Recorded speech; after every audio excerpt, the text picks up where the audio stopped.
All right. Hey, this is Mike Holmes here at Reach Keep, and it is good to have you here. Today, we are talking about the idea of creating anticipation in your students.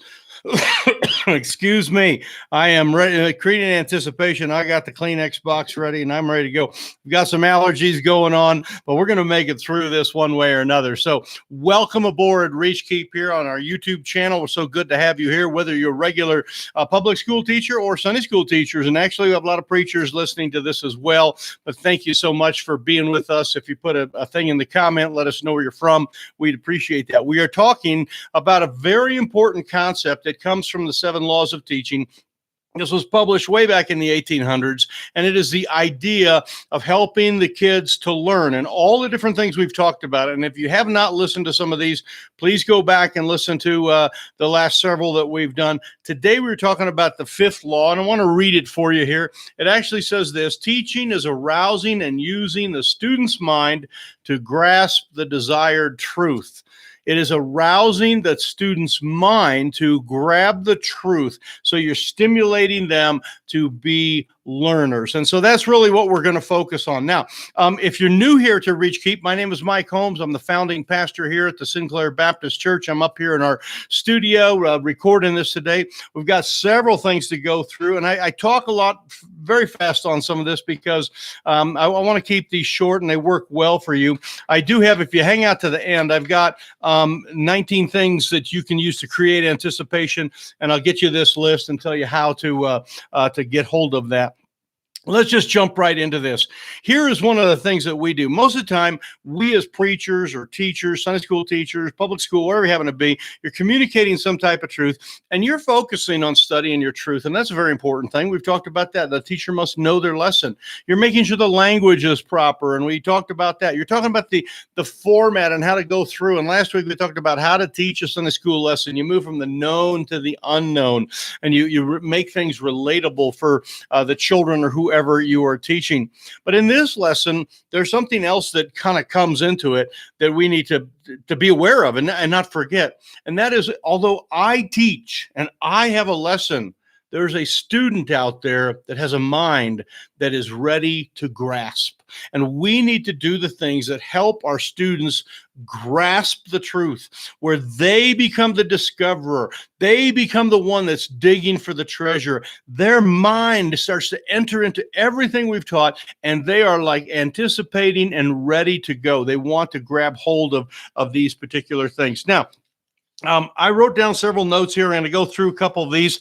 First one that I wrote down here, it's not as much about us giving knowledge, but about us stimulating our students to find it.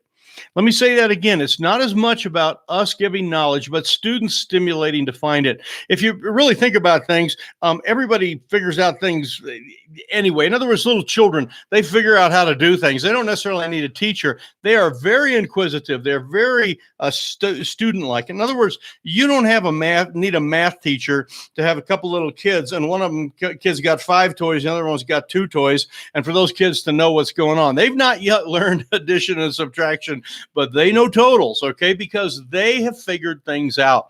And what we need to do is take advantage of that, where we help our students grab hold of these truths. Now, I've got a few rules here and a few tips that we're going to kind of go to, and then again, I'll give you these 19 idea worksheet that I created for you. But it is kind of making students want to learn.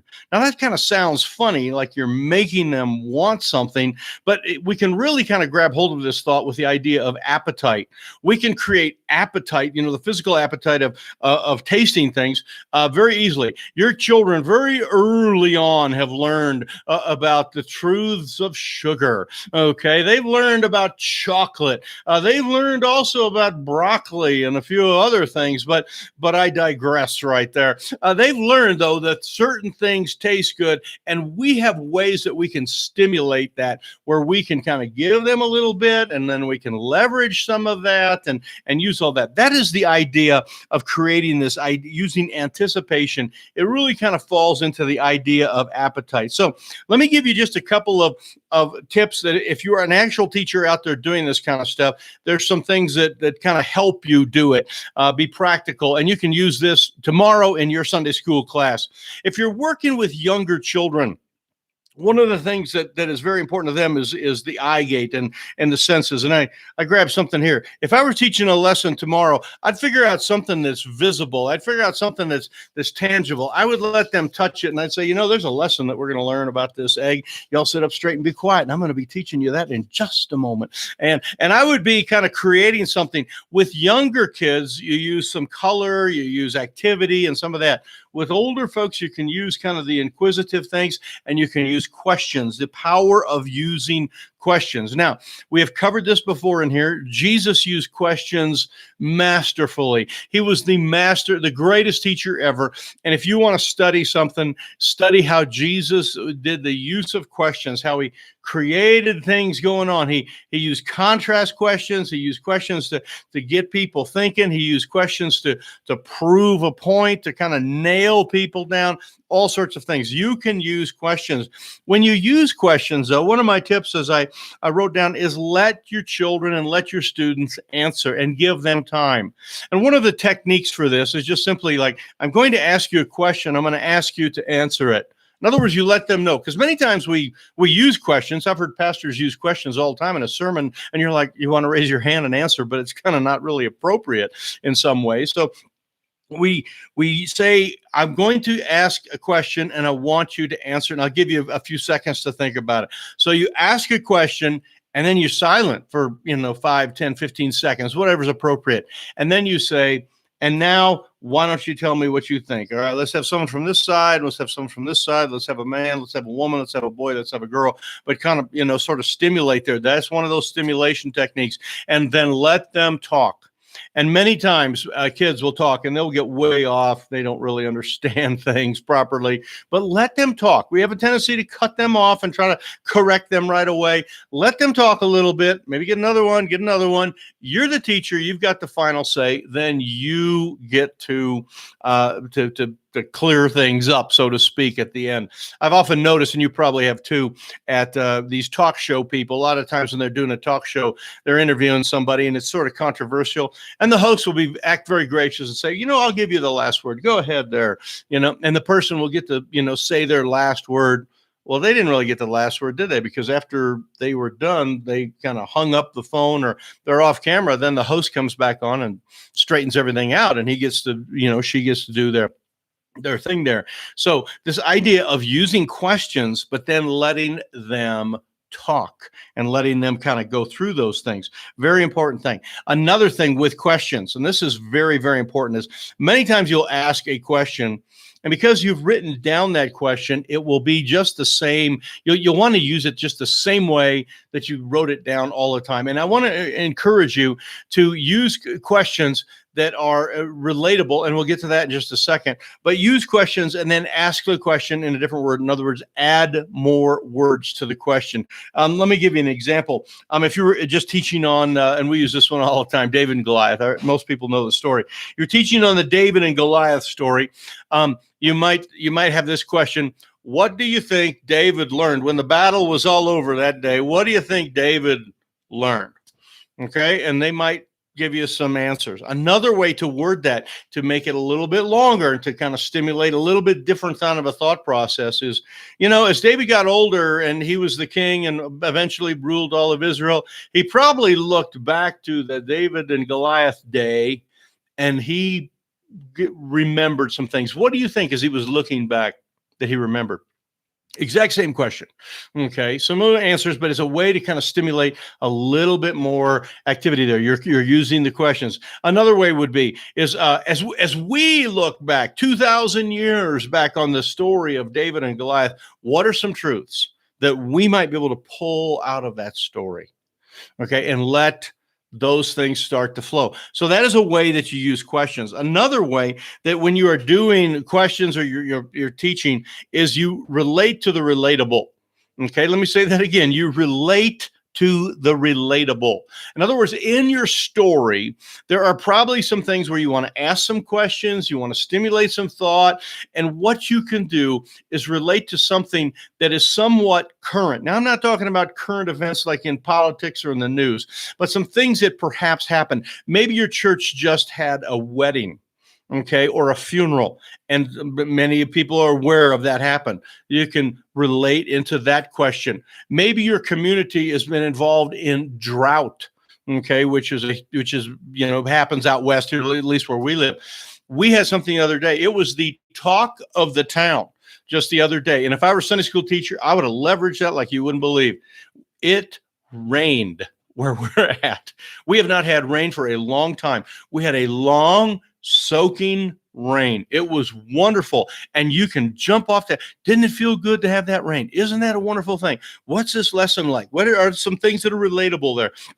So you can work on that. So any kind of disasters, your church might have just finished some type of, vacation Bible school or big event, or the holidays are coming, or the holidays have just finished. All of those are things that you can use when you're asking questions. You relate to the easily relatable. And again, I'm not talking about the current political culture, those type of things, but you give those questions along that line. So when you're teaching, you're stimulating their mind, you're getting them going. Now, a couple techniques that I use, I'll just give you a few that I use, and then I'll tell you how to get to the other 19 here. Okay. One of the things that I do all the time is when I have an object, and actually you can see some of them behind me. We've got, a couple different things. All these are things I've taught with. Okay. When I am teaching something, I will look at it and I'll go, you know what? There's a lesson here.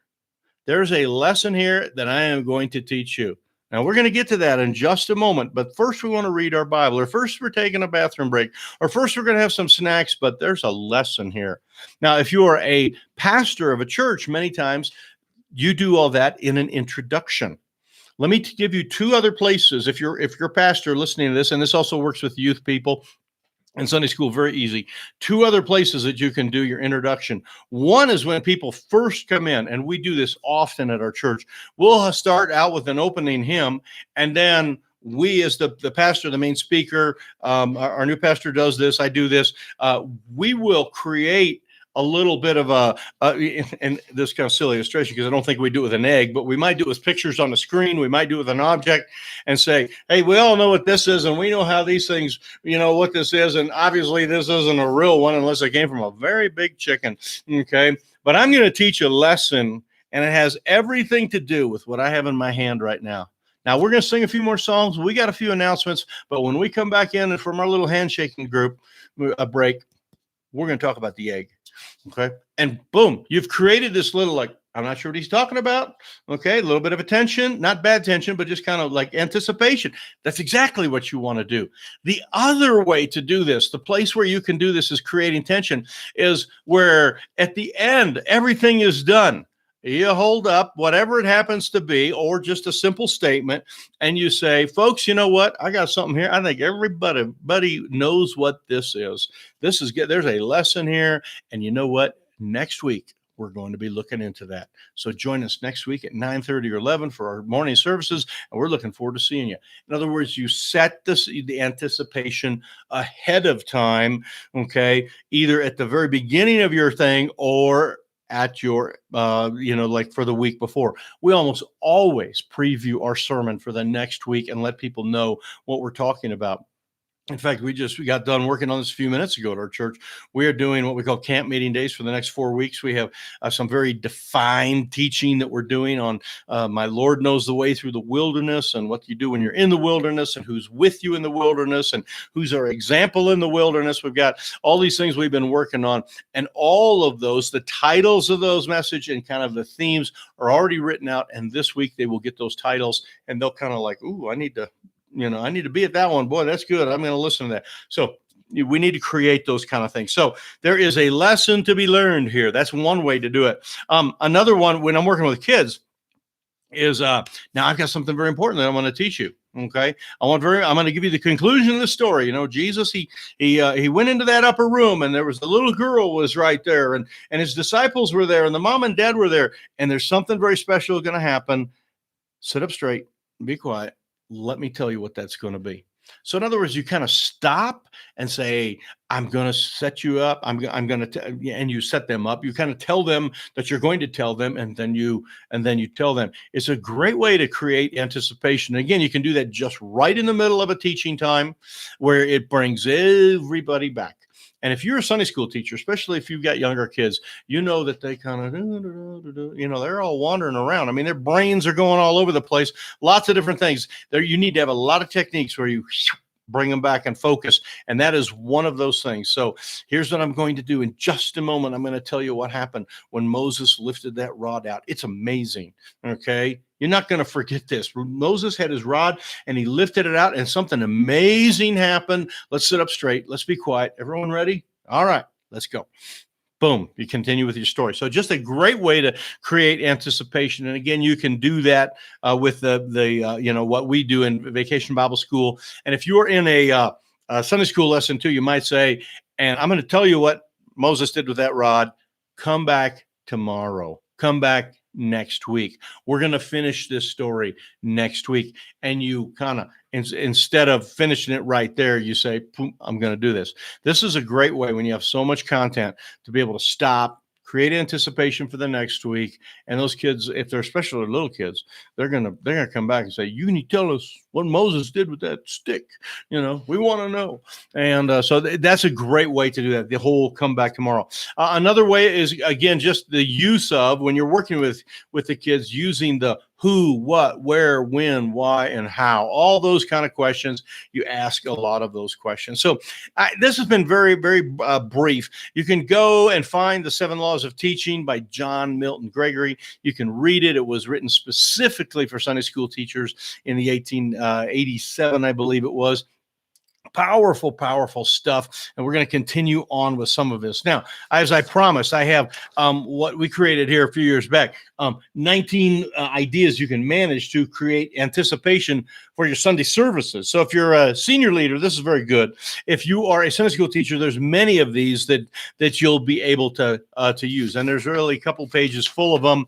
And what you need to do is, if you go in the show notes here when this is over, and unfortunately I can't type it in right now, okay, because I'm talking to you. But when we get into the notes here in about 5 or 10 minutes, if you're watching this live, it should be in, or copied, or whatever you call it, not live. It should be there. Okay, click on that. It's going to say 19 something anticipation, and you click on that link. It will take you over, and you put your email address in, and this will get sent to you as what we call a PDF file, and boom, it's going to be right there. So thank you for being with us here as we talked about how teachers can create anticipation. I hope this is helpful for you. If you are new here, we appreciate if you take time to hit the subscribe button on YouTube, or give us a thumbs up wherever that happens to be. You can ask comments and write things in there. That is a great thing for you to do. And then, of course, when this video is over, there's a little button that says, a little round button with some blue people on it, and that'll get you subscribed as well. And there's all sorts of other resources there. So thanks for being with us here today, live from Sinclair Baptist Church up in our studio. God bless you, and we will see you next week. You all take care, and I'll take care too. Bye-bye.